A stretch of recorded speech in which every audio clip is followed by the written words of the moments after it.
লোকসভা ভোটের আগে চলছে কাদা ছোড়াছুড়ি। এর মধ্যেই এবার সুকান্ত মজুমদারের মুখে টিএমসির গুন্ডা বাহিনীর লিস্ট। এদিন সুকান্ত বলেন, হামিদুলদের মতো গুন্ডাদের শোকজ করে কি হবে, কান ধরে জেলে ঢোকানো উচিত। টিএমসি গুন্ডাদের নেতার পর্যায়ে নিয়ে এসেছে। শওকত মোল্লা গুন্ডা, জাহাঙ্গীর গুন্ডা, শাহজাহান গুন্ডা, এরকম প্রচুর গুন্ডাকে নিয়ে এসে টিএমসি নেতা বানিয়েছে, যাতে মানুষের ওপর অত্যাচার করে। এর জন্য দায়ী মমতা ব্যানার্জি। টিএমসি ভুসি আটা আলাদা না করার জন্য পরিবারগুলোকে ভুগতে হচ্ছে। কেন্দ্রীয় বাহিনীর হাতে পড়লে বহু বাঘই ঝাঁক হয়ে যাবে। অযোগ্যদের বাঁচাতে যোগ্যদের ঢাল করেছে। আপনাদের শোনাই কি বলছেন বিজেপি প্রার্থী সুকান্ত মজুমদার, শুনুন। শোকজ করে কি হবে? হামিদুলদের মতো গুন্ডাদেরকে শোকজ করে কিছু হবে না, কান ধরে জেলের ভিতরে ঢোকানো উচিত। তো গুন্ডা তৃণমূলের এটাই হচ্ছে দান। সিপিএম আমলে সিপিএম গুন্ডাদেরকে ব্যবহার করতো, কিন্তু তাদেরকে মঞ্চে নিয়ে এসে নেতা বানায়নি। তৃণমূল কংগ্রেস এই নেতার জায়গায় নিয়ে এসেছে গুন্ডাদেরকে। শওকত মোল্লা গুন্ডা, জাহাঙ্গীর গুন্ডা, শেখ শাহজাহান গুন্ডা, হামিদুল গুন্ডা, এরকম প্রচুর গুন্ডা বদমাশকে নিয়ে এসে তৃণমূল কংগ্রেস নেতা বানিয়েছে, যাতে তারা মানুষের উপর অত্যাচার করে।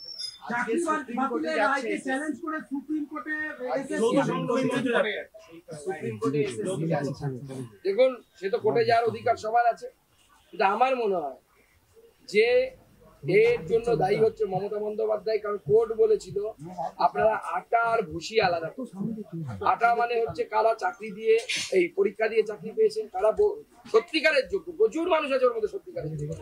আর ভুসি হচ্ছে যারা সেই 5,000 মাত্র যারা তৃণমূল কংগ্রেসের নেতাদেরকে টাকা দিয়ে চাকরি পেয়েছে। তাই তৃণমূল কংগ্রেস এই ভুসি আটা আলাদা না করার জন্য এখন বেচারাদের ভুগতে হচ্ছে, এই পরিবারগুলোকে ভুগতে হচ্ছে। যারা যোগ্যতা সত্ত্বেও যাদেরকে কষ্টের মধ্যে দিয়ে যেতে হচ্ছে, আমরা তাদের পাশে আছি। শাহজাহান কালকে যখন তাকে কোর্টে তোলা হয়, তখন তার স্ত্রীর হাতে হাত দিয়ে চোখ দিয়ে জল ঝরছে। তিনি বলছেন আল্লাহর কাছে দোয়া করো। কিভাবে ব্যাখ্যা করবে দুর্দান্ত প্রতাপ এই নেতা? একসময় দেখা যাচ্ছে না বাঘের অবস্থা কি হয়ে গেছে, বাঘ এখন ছাগ হয়ে গেছে। এরকম সেন্ট্রাল এজেন্সির হাতে পড়লে বহু বাঘই ছাগ হয়ে যায়। আরো বাঘ আছে যারা ছাগ হবে, চিন্তা নেই। ভোটের আগে এনআইএর বিরুদ্ধে ক্রমেই শুনছেন, আমরা লিগাল সাপোর্ট দেবো। মমতা বন্দ্যোপাধ্যায় বলছেন যোগ্যদের পাশে থাকুন, উনি বলছেন না, উনি বলছেন আমি সবার পাশে থাকবো। মানে যোগ্যর সাথে অযোগ্যদেরও পাশে থাকবে, ওইটা বেশি ইম্পর্টেন্ট। এই অযোগ্যদেরকে মানে বাঁচানোর জন্য মমতা বন্দ্যোপাধ্যায় যে যোগ্যদেরকে ঢাল করেছে, শিকন্ডি করেছে। মমতা বন্দ্যোপাধ্যায় কি পারতেন না? ব্রাত্য বসু কি পারতেন না যে 5,000 লোকের, যে 5,000 যারা চাকরি পেয়েছে ঘুষ দিয়ে, তাদের নামের লিস্ট আলাদা করে আদালতে তুলে দিতে? তাহলেই তো যোগ্যদের কিচ্ছু হতো না। যারা পরীক্ষা দিয়ে চাকরি পেয়েছে তারা কিচ্ছু হতো না, চাকরিও বাতিল হতো না। কিন্তু মমতা বন্দ্যোপাধ্যায় কি চালাকি করলেন? উনি রাজনীতি করলেন।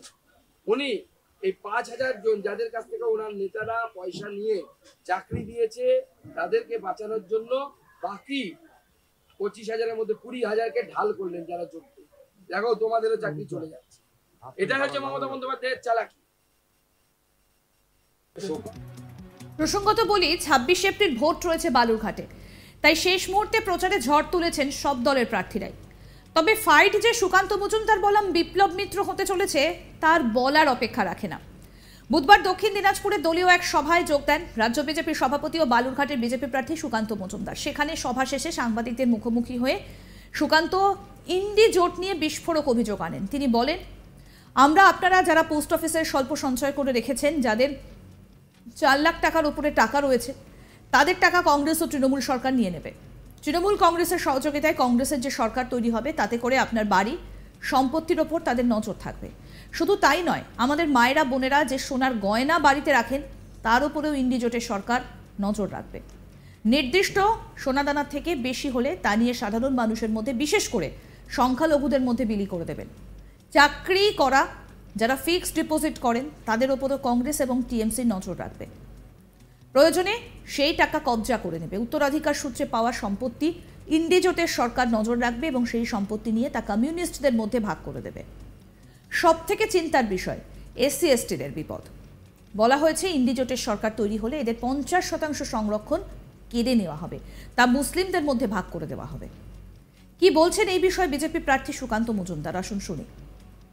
আপনারা আমরা গরিব মানুষেরা যারা পোস্ট অফিসে যে স্বল্প সঞ্চয় করে রেখেছি, সেই স্বল্প সঞ্চয়ে 4 লাখ টাকার উপরে যাদেরই টাকা আছে সেই টাকা কংগ্রেস সরকার নিয়ে নেবে, তৃণমূল কংগ্রেস সরকার নিয়ে নেবে যদি তাদের সরকার গঠন হয়।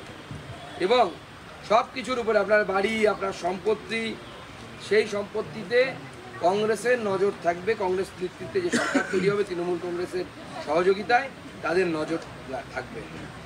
শুধু তাই নয়, এমনকি আমাদের মায়েরা, বোনেরা, ঠাকুমা, মাসিমা যে তারা মঙ্গলসূত্র থেকে শুরু করে যে সোনার গয়না তারা রাখে বাড়িতে, তার প্রতিও কংগ্রেস সরকার এবং তৃণমূল কংগ্রেস সরকার অর্থাৎ ইন্ডি জোটের সরকার, সেই ইন্ডি জোটের সরকার এই সোনাদানার উপর নজর রাখবে এবং নির্দিষ্ট পরিমাণের বেশি সোনাদানা হলে সেই সোনাদানা নিয়ে সাধারণ মানুষের মধ্যে, বিশেষ করে সংখ্যালঘু সম্প্রদায়ের মধ্যে বিলি করে দেবে।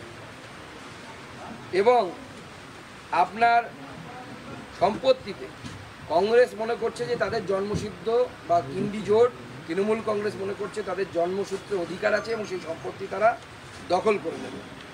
চাকরি করা যে ব্যক্তি যারা ফিক্সড ডিপোজিট করে, সঞ্চয় করে, সেটার উপরেও এই সরকার, ইন্ডি সরকার অর্থাৎ কংগ্রেস এবং তৃণমূলের যৌথ সরকার, তারা নজর রাখবে এবং সেই টাকা প্রয়োজনে কবজা করে নেবে। পৈতৃক সম্পত্তি যেরকম মাওবাদী কমিউনিস্টরা করে, আমরা জানতাম যে আপনাদের পৈতৃক সম্পত্তি আমাদের সবার থাকে।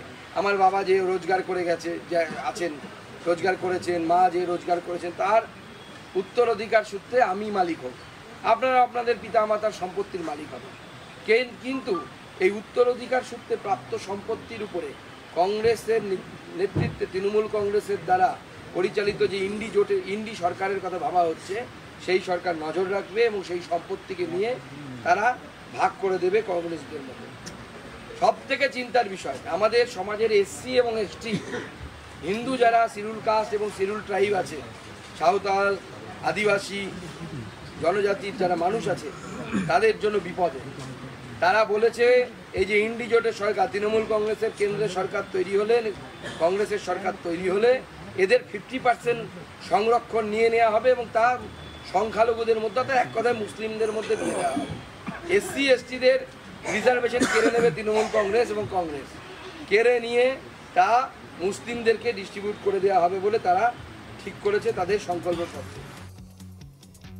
সামনেই রয়েছে 26 তারিখ ভোট এবং তার আগে সুকান্ত মজুমদার একেবারে কটাক্ষ করতে ছাড়ছেন না তৃণমূল সরকারকে। তিনি বলছেন যে টিএমসির গুন্ডা বাহিনীর লিস্ট, তিনি বলছেন যে হামিদুলদের মতো গুন্ডাদের শোকজ করে কি হবে, কান ধরে জেলে ঢোকানো উচিত।